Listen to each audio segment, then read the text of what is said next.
ដែលជាបឋមខ្ញុំបកណាសូមនមស្ការក្រាបថ្វាយបង្គំចំពោះព្រះថេរានុថេរៈគ្រប់ព្រះអង្គ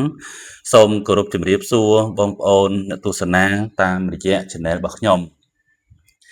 បាទនៅក្នុងវីដេអូនេះគឺខ្ញុំសូមចែករំលែកពាក់ព័ន្ធនឹងការសិក្សាមេរៀនបាតុភូតទំនាញសូរនៅក្នុងភាសាខ្មែរជាបន្តទៀត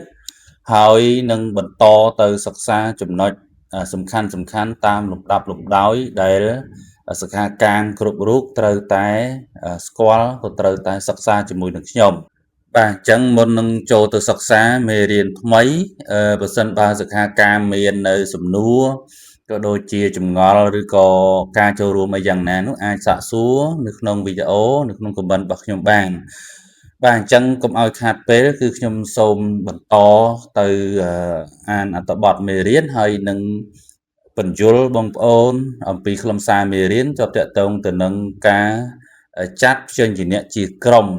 ជាការពិតណាស់មុននឹងបងប្អូនចូលទៅសិក្សាអំពីបាតុភូតទំនាញសូរអញ្ចឹងបងប្អូនត្រូវតែស្គាល់នៅប្រភេទព្យញ្ជនៈ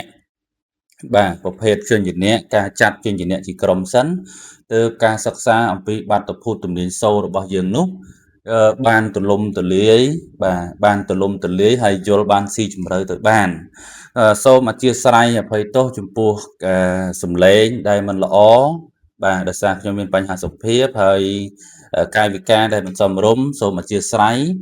បាទអញ្ចឹងយើងបន្តទៅសិក្សាជាមួយគ្នាហើយថាតើការចាត់ព្យញ្ជនៈជាក្រុមជាពួកនៅក្នុងការសិក្សាអំពីបាតុភូតទំនាញសូរនេះ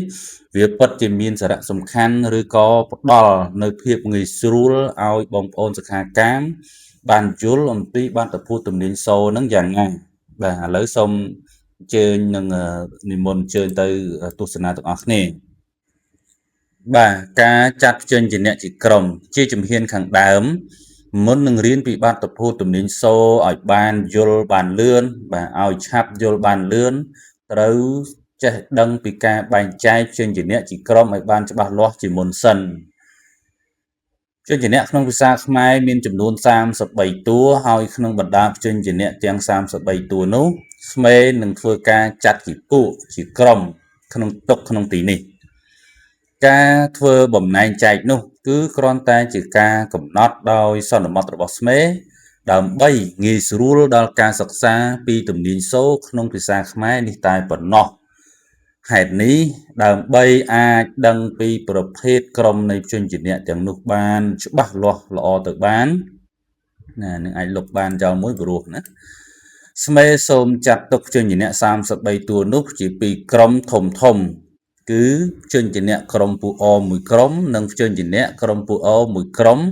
ហើយក្នុងក្រុមនីមួយនោះមានការបែងចែកជាពីរក្រុមតូចបន្តទៅទៀតបាទអញ្ចឹងអ្វីដែលយើងត្រូវសិក្សានៅក្នុងទីនេះគឺជាការចែកព្យញ្ជនៈជាក្រុមអញ្ចឹងការចាត់ព្យញ្ជនៈជាក្រុមនេះគឺជារឿងដ៏សំខាន់ណាស់សម្រាប់សិក្ខាកាមដែលត្រូវសិក្សាអំពីបាតុភូតទំនាញសូរនៅក្នុងភាសាខ្មែរហើយការសិក្សាការចែកព្យញ្ជនៈជាក្រុមនេះទៀតសោតខ្ញុំសង្ឃឹមថាបងប្អូនសិស្សនិស្សិតសិក្ខាកាមយើងគឺពិតជាចេះហើយណាស្គាល់ហើយរឿងក្រុមព្យញ្ជនៈក្រុមអរឿងក្រុមព្យញ្ជនៈក្រុមអហ្នឹងគឺខ្ញុំគិតថាបងប្អូននេះគឺចេះគ្រប់គ្នាបាទហើយការចែកអីយ៉ាងណាតទៀតនោះនៅក្នុងទីនេះគឺខ្ញុំសូមចែកតាមបែបងាយស្រួលសម្រាប់ការសិក្សារបស់សិក្ខាកាមយើងតាមបែបដែលខ្ញុំចែកជូនបងប្អូននៅក្នុងទីនេះសម្រាប់រៀនបាទមិនមែនជាការចែកតាមបែបក្បួនវេយ្យាករណ៍ដែលបងប្អូនរៀនទូទៅទេគ្រាន់តែថាទីនេះគឺខ្ញុំចែកឲ្យធ្វើម៉េចងាយស្រួលតែប៉ុណ្ណោះបាទការចាត់ព្យញ្ជនៈជាក្រុមនេះគឺចំណុចសំខាន់ដំបូងគឺមាន2សូមសិក្ខាកាមចាំក្រុម2នឹងឲ្យបានច្បាស់ទី1គឺក្រុមពួកអមួយក្រុមទី2គឺក្រុមពួកអនឹងមួយក្រុមបាទក្រុមទាំងពីរនេះនៅក្នុងក្រុមទាំងពីរនេះយើងមានក្រុមទូចនៅក្នុងនឹងទៀតបាទក្រុមទី1ហ្នឹងគឺយើងចែកតូចបន្តទៀតក្រុមទី2ហ្នឹងក៏យើងចែកតូចបន្តទៀតបាទអញ្ចឹងសូមទៅចែកបន្តជាមួយនឹងខ្ញុំទាំងអស់គ្នាណាបាទ ឥឡូវយើងមើលក្រុមទី1ក្រុមទី1បាទជនជាអ្នកក្រុមពូអក្រុមពូអបើសរុបចំនួនជាជនជាអ្នកមានប្រមាណតួដែរបងប្អូនបាទក្រុមពូអនៅក្នុងភាសាខ្មែរយើងត្រូវបានយើងចាត់ទុកថាជនជាអ្នកណាក្រុមពូអនឹងគឺមានចំនួន15តួបាទឥឡូវយើងទៅមើលទាំងអស់គ្នាជនជាអ្នកក្រុមពូអមានចំនួន15តួគឺបាទកខចឆដថណតថបផសហលអជនជាអ្នកក្រុមពូអនេះចែកចេញជា2ក្រុមទៀតបាទចំណុចសំខាន់គឺចែកជា2ក្រុមទៀតបាទជនជាអ្នកក្រុមពូអទី1មានចំនួន11តួគឺកខចឆដថណតថបសំទោសផលនៅកន្លែងហ្នឹងខ្ញុំដកបចេញដោយសារមានហេតុផលនិយាយផ្សេងបាទអញ្ចឹងខ្ញុំទុកតែ11តួណាកខចឆដថណតថហើយនឹងផលបាទ2 4 6 8 10 11បាទ11តួណាខ្ញុំបញ្ជាក់ឡើងវិញការចែកក្រុមជនជាអ្នកនេះគឺខុសអំពីការចែកអ្វីដែលបងប្អូនធ្លាប់រៀនហើយអាចខុសខ្លះប៉ុន្តែខ្ញុំចែកនេះគឺចែកដើម្បីឲ្យបងប្អូនងាយស្រួលក្នុងការរៀនបាត់ភូទំនេញសូបាទក្នុងជនជាអ្នកក្រុមពូអទី1នេះគឺជាប្រភេទជនជាអ្នកដែលនៅតាមប្រកដីដើមដោយពុំអាចបន្ថែមសញ្ញាវណ្ណយុត្តគឺសញ្ញាត្រីស័ព្ទនៅពីលើដើម្បីកែប្រែសូរទៅជាសូរពូអបានឡើយណាដើម្បីកែប្រែសូរទៅជាសូរពូអបានឡើយស្មេសូមសរសេរកាត់ថាអ1បែបនេះអ1បានន័យថាក្រុមពូអទី1បាទអញ្ចឹងក្រុមពូអជាងចែកជា2ហើយក្រុមទី1នោះគឺមាន11តួបាទបងប្អូនចាំ11នោះច្បាស់ណាគឺកខចឆដថណតថផហើយនឹងលណាអាហ្នឹងនៅក្នុងវគ្គបផនេះខ្ញុំដកបចោលពីព្រោះវាមានករណីនិយាយនៅពេលក្រោយហើយជនជាអ្នកអវគ្គឬយើងហៅថាជនជាអ្នកសេសវៈជនជាអ្នកក្រៅពីវគ្គខ្ញុំយកទៅមួយមកទេយកមកនិយាយហេតុអីបានអញ្ចឹងពីព្រោះជនជាអ្នកទាំង11តួនេះគឺយើងអត់អាចថែមវណ្ណយុត្តណាមួយជាក់ស្ដែងយើងមិនអាចថែមត្រីស័ព្ទណាកទៅជាកណាខថែមត្រីស័ព្ទទៅជាខចដាក់ត្រីស័ព្ទឲ្យទៅជាចដទៅជាដអីអត់ទេណាអញ្ចឹងជនជាអ្នកក្រុមពូអទី1នេះគឺជាប្រភេទក្រុមជនជាអ្នកដែលមិនអាចថែមត្រីស័ព្ទណាបំលែងសូពូអទៅជាពូអបានឡើយណានេះគឺចំណុចសំខាន់អញ្ចឹងសង្ឃឹមថាសិក្ខាកាមយើងយល់ច្បាស់ហើយឥឡូវយើងទៅជនជាអ្នកក្រុមពូអទី2ជនជាអ្នកក្រុមពូអទី2មានចំនួន4តួបាទទី2ហ្នឹងគឺមាន4បាទគឺមានបមានសមានហមានអណាបសហអបសហអអញ្ចឹងចាំណាជនជាអ្នកពូអក្រុមទី2មាន4តួគឺបសហអក្នុងជនជាអ្នកក្រុមពូអក្រុមទី2នេះ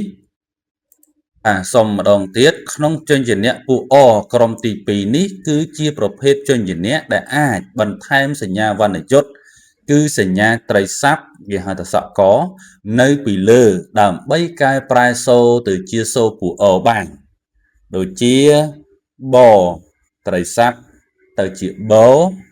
សដាក់ត្រីស័ព្ទទៅជាសហដាក់ត្រីស័ព្ទទៅជាហអដាក់ត្រីស័ព្ទទៅជាអស្មេសូមសរសេរកាត់ថាអ2បែបនេះបាទអញ្ចឹងជនជាអ្នកក្រុមពូអទី2គឺមានចំនួន4តួសូមចាំឲ្យច្បាស់គឺមានបមានសមានហមានអបាទហេតុអីបានចែកអញ្ចឹងដោយសារតែជនជាអ្នក4តួនេះយើងអាចដាក់ត្រីស័ព្ទដើម្បីកែប្រែសូរវាបានបាទម្ដងទៀតទី1គឺបដាក់ត្រីស័ព្ទទៅជាបឃើញទេដូសូទី2សដាក់ត្រីស័ព្ទទៅជាសូ3ហដាក់ត្រីស័ព្ទទៅជាហ4អដាក់ត្រីស័ព្ទទៅជាអអញ្ចឹងជនជាអ្នកក្រុមពួកពួកទី2នេះគឺមាន4តួជាប្រភេទជនជាអ្នកដែលយើងអាចកែប្រែសូរវាបានដោយការប្រើប្រាស់វណ្ណយុត្តបន្ថែមបាទអញ្ចឹងសរុបមកវិញ ជនជាអ្នកពួកអសរុបទាំងអស់មានចំនួន15តួបាទមានចំនួន15តួហ្នឹងខ្ញុំរាប់ជូនឡើងវិញមានកមានខបាទនឹងវគ្គទី1វគ្គទី2មានចមានឆវគ្គទី3យើងយក3មកបាទដថណបាទវគ្គទី3ហើយវគ្គទី4គឺតថបាទវគ្គទី5គឺយើងយកតផមួយទេបយើងអត់យកទេដោយសារយើងទុកទៅក្រុមទី2ចែកខាងក្រោមទៀតបាទផហើយនឹងបន្ទាប់មកគឺជនជាអ្នកក្រៅវគ្គយើងយកតែ4តួទេគឺសហលអបាទសហលអអញ្ចឹងជនជាអ្នកពួកអសរុបមានចំនួន15តួក្នុង15តួនោះយើងចែកមកជា2ពួកអក្រុមទី1មាន11តួមានកខមានចឆមានដថណមានតថមានផមានលបាទជនជាអ្នកពួកអក្រុមទី2មាន4តួក៏មានបមានសមានហមានអបាទអញ្ចឹងសូមចាំច្បាស់ណាចាំច្បាស់ជនជាអ្នកនឹងរៀនបាតុភូតទំនាញសឲ្យបានមករាប់ជនជាអ្នកជូនបងប្អូនឡើងវិញណាមិនរៀនកខមិនរៀនអីឡើងវិញទេណាប៉ុន្តែជិះអានឹងអត់បានទេហើយកុំមើលស្រាលរឿងជនជាអ្នកពួកអពួកអពួកអពួកអហ្នឹងតែអត់ច្បាស់អាហ្នឹងគឺណាហ្នឹងវែងហើយអូខេហ្នឹងគឺជនជាអ្នកក្រុមពួកអយើងចាត់មកប៉ុណ្ណឹងឥឡូវយើងទៅជនជាអ្នកក្រុមពួកអទៀតបាទមើលជនជាអ្នកក្រុមពួកអម្ដងមកតើយ៉ាងម៉េចបាទអញ្ចឹងឥឡូវយើងមកមើលជនជាអ្នកក្រុមពួកអវិញម្ដងថាតើជនជាអ្នកក្រុមពួកអនេះលោកចាត់យ៉ាងណាបាទផ្សេងអំពីពួកអយ៉ាងម៉េចខ្លះឥឡូវយើងទៅសិក្សាទាំងអស់គ្នាបាទជនជាអ្នកក្រុមពួកអមានចំនួន18តួបាទគឺកខងជឆញដថតថណពផមយោរលវបាទជនជាអ្នកពួកអនេះបាទសូមម្ដងទៀតជនជាអ្នកពួកអនេះចែកចេញជា2ក្រុមទៀតអញ្ចឹងត្រូវចាំថាជនជាអ្នកពួកអណាសរុបទាំងអស់គឺមានចំនួន18បាទ18ណាកខងចឆញដថតថណពផមយោរលវអញ្ចឹង18ហ្នឹងយើងចែកជា2ក្រុមទៀតនៅក្នុង18ហ្នឹងយើងយកមកចែកជា2បាទឥឡូវយើងមើលជនជាអ្នកក្រុមពួកអទី1ជនជាអ្នកក្រុមពួកអទី1មានចំនួន10តួបាទទី1 10តួណាគឺកខចឆដថតថពផក្នុងជនជាអ្នកពួកអក្រុមទី1នេះគឺជាប្រភេទជនជាអ្នកដែលនៅតាមប្រក្រតីដើមដោយពុំអាចបន្ថែមសញ្ញាវណ្ណយុត្តគឺសញ្ញាធ្មេញកណ្ដុរឬក៏បងប្អូនហៅសញ្ញាស្លាប់2សញ្ញាបន្ត2ហ្នឹងនៅពីលើដើម្បីកែប្រែសូណាទៅជាសូពួកអបានឡើយស្មេសូមសរសេរកាត់ថាអមួយបែបនេះណាអញ្ចឹងជនជាអ្នកក្រុមពួកអទី1ណាមាន10តួគឺមានកខមានចឆមានដថមានតថមានពផណាបើនិយាយនៅក្នុងលេខរៀងលំដាប់ជនជាអ្នកវិញគឺជនជាអ្នកទី3ទី4ក្នុងវគ្គទាំង5បាទកខចឆដថតថពផណាជនជាអ្នកទី3ទី4ក្នុងវគ្គទាំង5អក្សរ10តួហ្នឹងគឺជាជនជាអ្នកក្រុមពួកអទី1ដែលយើងបានចាត់ហេតុអីបានចឹងគឺដោយសារប្រភេទជនជាអ្នកទាំងអស់នេះគឺជាជនជាអ្នកនៅតាមប្រក្រតីដើមបានន័យថាយើងមិនអាចថែមសញ្ញាវណ្ណយុត្តណាមួយឧទាហរណ៍ថាយើងចង់ថែមមូសិកតនឬក៏ត្រីស័ព្ទសំទោសឬក៏ធ្មេញកណ្ដុរឬក៏សញ្ញាសម្លាប់2ដាក់ទៅលើជនជាអ្នកទាំង10ហ្នឹងឲ្យវាកែប្រែសូកដាក់ទៅជាកអញ្ចឹងយើងអត់អាចប្រើសញ្ញាសម្លាប់2ដើម្បីដាក់បំបែសូទៅលើជនជាអ្នកទាំង10ហ្នឹងបានទេយើងមិនអាចដាក់កស្លាប់2កណាខស្លាប់2ខចស្លាប់2ចឆស្លាប់2ឆដស្លាប់2ដគឺអត់បានទេអញ្ចឹងសូបកដើមរបស់វាយ៉ាងណាគឺវានៅប្រក្រតីដើមរបស់វាយ៉ាងហ្នឹងគឺយើងមិនអាចកែប្រែសូរបស់វាដោយការប្រើសញ្ញាមូសិកតនបានឡើយចឹងហើយបានជាការចាត់ជនជាអ្នកពួកអនេះទៅជាក្រុមទី1បាទឥឡូវយើងមើលបន្តទៀតអញ្ចឹងយើង ទៅមើលក្រុមទី2ក្រុមពូអូទី2បាទជនជាអ្នកក្រុមពូអូទី2មានចំនួន8តួបាទមាន8តួណាគឺងញណមយោរលវបាទមាន8តួជនជាអ្នកពូអូក្រុមទី2នេះគឺជាប្រភេទជនជាអ្នកដែលអាចបន្ថែមវណ្ណយុត្តគឺសញ្ញាធ្មេញកណ្ដុរនៅពីលើដើម្បីកែប្រែសូរទៅជាពូអូបានដូចជាងស្លាប់ពីងញស្លាប់ពីញណស្លាប់ពីណមស្លាប់ពីមយោស្លាប់ពីយោរស្លាប់ពីរលស្លាប់ពីវបាទនេះគឺជាប្រភេទជនជាអ្នកពូអូក្រុមទី2ប្រភេទជនជាអ្នកពូអូក្រុមទី2នេះគឺជាប្រភេទជនជាអ្នកដែលយើងអាចកែប្រែសូររបស់វាដោយយើងដាក់សញ្ញាវណ្ណយុត្តដើម្បីកែប្រែសូរវាបានជាក់ស្ដែងដូចងយើងអាចដាក់មូសិកតនងទៅជាងបើយើងធ្លាប់ចាំថាស្លាប់ពីណាងស្លាប់ពីងញស្លាប់ពីញណស្លាប់ពីណជាដើមហើយជនជាអ្នកក្រុមពូអូទី2ហ្នឹងគឺយើងសរសេរកាត់គឺ O2 បាទហ្នឹងចំណុចដែលបងប្អូនសិក្ខាកាមត្រូវចាំគឺកន្លែងអក្សរកាត់ណាព្រោះយើងរៀនទៅក្រោយទៀតគឺខ្ញុំសរសេរអក្សរកាត់ហើយឧទាហរណ៍ថាយើងនិយាយអំពីជនជាអ្នកក្រុមពូអប្រសិនបើយើងអត់មាន O1 O2 ទេបាទន័យថាពូអហ្នឹងគឺសរុបទាំងអស់ណាកាលណាដែលខ្ញុំនិយាយថាជនជាអ្នកក្រុមពូអជនជាអ្នកក្រុមពូអបានដល់ជនជាអ្នកពូអទាំងអស់ហើយទាំង15តួហើយប៉ុន្តែបើខ្ញុំនិយាយថាជនជាអ្នកពូអ1តែអ1គឺសំដៅយកជនជាអ្នកទាំង11តួបើខ្ញុំនិយាយថាអ2អញ្ចឹងគឺសំដៅយកថាជនជាអ្នក4តួទេបាទហ្នឹងសូមចាំអាហ្នឹងឲ្យច្បាស់បងប្អូនសិក្ខាកាមអាចកត់ដាក់សភៅដែរបាទកត់ដាក់សភៅឲ្យចាំអាហ្នឹងឲ្យច្បាស់ការបែងចែកហ្នឹងពូអូដូចគ្នាបើកាលណាខ្ញុំនិយាយថាជនជាអ្នកពូអូដោយអត់មានបែងចែកអ1 អ2 អ3ទេអញ្ចឹងគឺសំដៅយកពូអូទាំងអស់ហើយអូណាក៏ដោយប៉ុន្តែបើសិនជាករណីរូបមន្តខ្លះយើងឃើញលោកប្រើពាក្យថាឧទាហរណ៍ថាខ្ញុំនិយាយថាO1អញ្ចឹងកាលណានិយាយថាO1គឺបានដល់តែជនជាអ្នកពូអូ10តួទេអត់និយាយទាំងអស់ទេណានឹងចាំកន្លែងហ្នឹងណាបើខ្ញុំនិយាយថាO2បានន័យថាជនជាអ្នកពូអូ8តួយកតែ8ទេអត់យកទាំងអស់ទេនឹងគឺជាចំណុចដ៏សំខាន់ដែលมันអាចផ្លិចបានมันអាចច្រឡំបានរបស់បងប្អូនអ្នកសិក្សាបាត់ពុទ្ធជំនាញសូបាទអញ្ចឹងការចែកជនជាអ្នកមកខ្លីប៉ុណ្ណឹងខ្លីប៉ុន្តែសំខាន់ណាសំខាន់អញ្ចឹងខ្ញុំសូមសង្ខេបគេជូនម្ដងទៀតណាជនជាអ្នក33តួនោះចាត់ជាពីរក្រុមធំគឺជនជាអ្នកពូអមួយក្រុមជនជាអ្នកពូអមួយក្រុមណាជនជាអ្នកពូអមាន15តួមានកខចឆដថណតថបផសហលអបាទ15តួហើយជនជាអ្នក15តួនេះយើងចែកជា2បាទចែកជា2ចែកជាក្រុមពូអ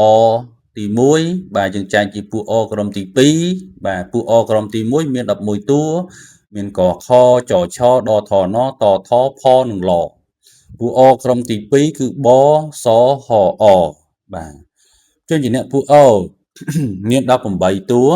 ណាមានកខងចឆញដថតថណពផមយោរលវហើយជនជាអ្នកពូអនឹងយើងចែកជា2ក្រុមដែរបាទគឺជនជាអ្នកពូអក្រុមទី1មាន10តួមានកខចឆដថតថពផណាជនជាអ្នកពូអក្រុមទី2គឺមាន8តួគឺជនជាអ្នកងញណមយោរលវបាទ8តួហ្នឹងនេះគឺជាការសរុបសង្ខេបការចាត់ជនជាអ្នកជាក្រុមដើម្បីឲ្យសិក្ខាកាមយើងបានយល់ច្បាស់ហើយសូមចងចាំឲ្យច្បាស់អំពីការបែងចែកជនជាអ្នកជាក្រុមហ្នឹងប្រសិនបើអត់ចាំទេអាចនឹងវែងហើយទៅក្រោយទៀតវែងហើយអញ្ចឹងសូមចាំអានឹងឲ្យច្បាស់ណាបាទហើយខ្ញុំការចែកនេះគឺខ្ញុំបានបញ្ជាក់ហើយថាគឺជាការចែកដើម្បីមានភាពងាយស្រួលដល់សិក្ខាកាមក្នុងការរៀនសូត្រតែប៉ុណ្ណោះមិនមែនចាប់បង្ខំឲ្យបងប្អូនចែកអញ្ចឹងតាមខ្ញុំទេអត់ទេណាហើយក៏មិនមែនជាការចែកតាមវេយ្យាករណ៍ដែលបងប្អូនបានរៀនកន្លងមកដែរគឺអាចចែកខុសគ្នាប៉ុន្តែការចែកនេះគឺជាវិធីសាស្ត្រក្នុងការឲ្យបងប្អូនចាប់នៅមេរៀនឲ្យឆាប់យល់ បាទអញ្ចឹងចុងក្រោយខ្ញុំសូមបន្ថែមបន្តិចការចាត់ជញ្ជាំង33តួជាក្រុមមកប៉ុណ្ណេះក៏សមគួរនឹងអាចចាំបានដែលងាយបាទតទៅស្មេនឹងត្រូវយកប្រភេទជញ្ជាំងក្រុមទាំងនេះទៅប្រកបក្នុងរូបមន្តផ្សេងៗនៃបាតុភូតទំនិញសូរដែលនឹងមានអធិប្បាយពិស្ដារក្នុងវណ្ណកម្មនេះដើម្បីឲ្យមានភាពងាយស្រួលដល់អ្នកសិក្សាទាំងឡាយបាទអញ្ចឹងការចាត់ជញ្ជាំងជាក្រុមនេះដូចដែលខ្ញុំបានប្រកេនលើកជូនអញ្ចឹងថាដើម្បីភាពងាយស្រួលតែប៉ុណ្ណោះបាទអញ្ចឹងសង្ឃឹមថាបងប្អូនយល់ហើយណាយល់ហើយអញ្ចឹងយើងអត់មានអីទេវីដេអូហ្នឹងគឺចែកជញ្ជាំងជូនបងប្អូនឲ្យច្បាស់ហើយបងប្អូនសូមកត់ទុកយកទៅមើលឲ្យច្បាស់ហើយវគ្គក្រោយគឺយើងនឹងចូលទៅដល់ខ្លឹមសារមេរៀនបាទអរគុណសម្រាប់ការទស្សនាវីដេអូមួយនេះគឺខ្ញុំសូមបង្ហាញខ្លឹមសារប៉ុណ្ណឹងហើយបើមានខុសឆ្គងអីក៏សូមអធិស្ឋានចំពោះខ្ញុំហើយយើងវិលមកជួបគ្នាសារជាថ្មីនៅមេរៀនវីដេអូក្រោយសិក្សាពីបាតុភូតទំនិញសូរបន្តទៀតបាទសូមអរគុណបាទសូមជម្រាបលា